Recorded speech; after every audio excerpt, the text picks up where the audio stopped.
Well, hi, third graders and all community readers. We are having such a great time with the Wizard of Oz, aren't we, Miss Diane? We are. It's a lot of fun. We've had a lot of friends do some amazing reading, and it's just been a great time for everybody.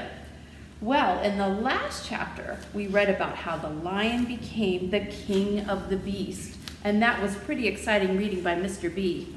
But today, Miss Diane and I are going to be reading chapter 22, The Country of the Quadlings. So here we go. The four travelers passed through the rest of the forest in safety, and when they came out from its gloom and saw before them a steep hill covered from top to bottom with great pieces of rock. "That will be a hard climb," said the Scarecrow, "but we must get over the hill nonetheless." So he led the way and the others followed. They had nearly reached the first rock when they heard a rough voice cry out, "Keep back!" "Who are you?" asked the Scarecrow. Then a head showed itself over the rock, and the same voice said, "This hill belongs to us, and we don't allow anyone to cross it." "But we must cross it," said the Scarecrow. "We are going to the country of the Quadlings." "But you shall not," replied the voice, and there stepped from behind the rock the strangest man the travelers had ever seen. He was quite short and stout, and had a big head which was flat at the top and supported by a thick neck full of wrinkles. But he had no arms at all. And seeing this, the Scarecrow did not fear that so helpless a creature could prevent them from climbing a hill. So he said, "I'm sorry not to do as you wish, but we must pass over your hill whether you like it or not." And he walked forward boldly.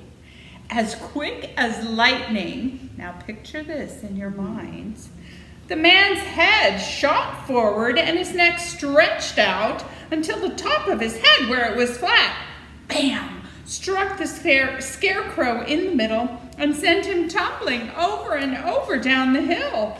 Almost as quickly as it came, the head went back into the body, and the man laughed harshly as he said, "Ha ha, it isn't as easy as you think." A chorus of boisterous laughter came from the other rocks, and Dorothy saw hundreds of armless hammerheads upon the hillside, one behind every rock. The lion became quite angry at the laughter caused by the Scarecrow's mishap, and giving a loud roar that echoed like thunder, he dashed up the hill. Again, the head shot swiftly out, and the great lion went rolling down the hill as if he had been struck by a cannonball. Dorothy ran down and helped the Scarecrow to his feet, and the lion came up to her, feeling rather bruised and sore, and said, "It is useless to fight people with shooting heads. No one can understand them." "What can we do then?" she asked. "Call the winged monkeys," suggested the Tin Woodsman. "You still have the right to command them once more." "Very well," she answered, and putting on the golden cap, she uttered the magic words. Do you remember what they were? We'll try it. First, you stand on your left foot. Epi, peppy, khaki. Then you stand on your right foot. Hilo, holo, hello. Then you stand on both feet. Zizzy, zazzy, zip.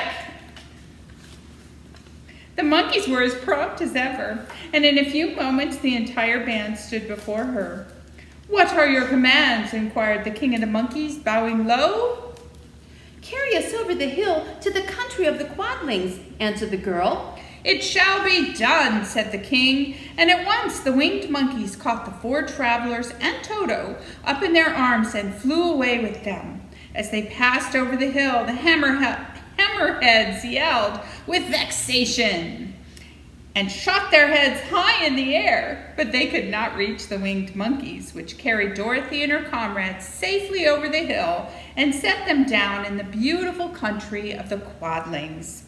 "This is the last time you can summon us," said the leader to Dorothy. So goodbye and good luck to you." "Goodbye, and thank you very much," returned the girl. And the monkeys rose into the air and were out of sight in a twinkling. The country of the Quadlings seemed rich and happy. There was a field upon field of ripening grain, and well-paved roads running between, and pretty rippling brooks with strong bridges across them. The fences and houses and bridges were all painted bright red, just as they had been painted yellow in the country of the Winkies and blue in the country of the Munchkins. The Quadlings themselves, who were short and fat and looked chubby and good-natured, were dressed all in red, which showed bright against the green grass and the yellowing grain. The monkeys had set them down near a farmhouse, and the four travelers walked up to it and knocked at the door. It was opened by the farmer's wife, and when Dorothy asked her for something to eat, the woman gave them all a good dinner, with 3 kinds of cake and 4 kinds of cookies and a bowl of milk for Toto. "How far is it to the castle of Glinda?" asked the child. "It is not a great way," answered the farmer's wife. "Take the road to the south and you will soon reach it." Thanking the good woman, they started afresh and walked by the fields and across the pretty bridges until they saw before them a very beautiful castle. Before the gates were 3 young girls dressed in handsome red uniforms trimmed with gold braid, and as Dorothy approached, one of them said to her, "Why have you come to the south country?" "To see the good witch who rules here," she answered. "Will you take me to her?" "Let me have your name and I will ask Glinda if she will receive you." They told her who they were, and the girl soldier went to the castle. After a few minutes, she came back to say that Dorothy and the others were to be admitted at once.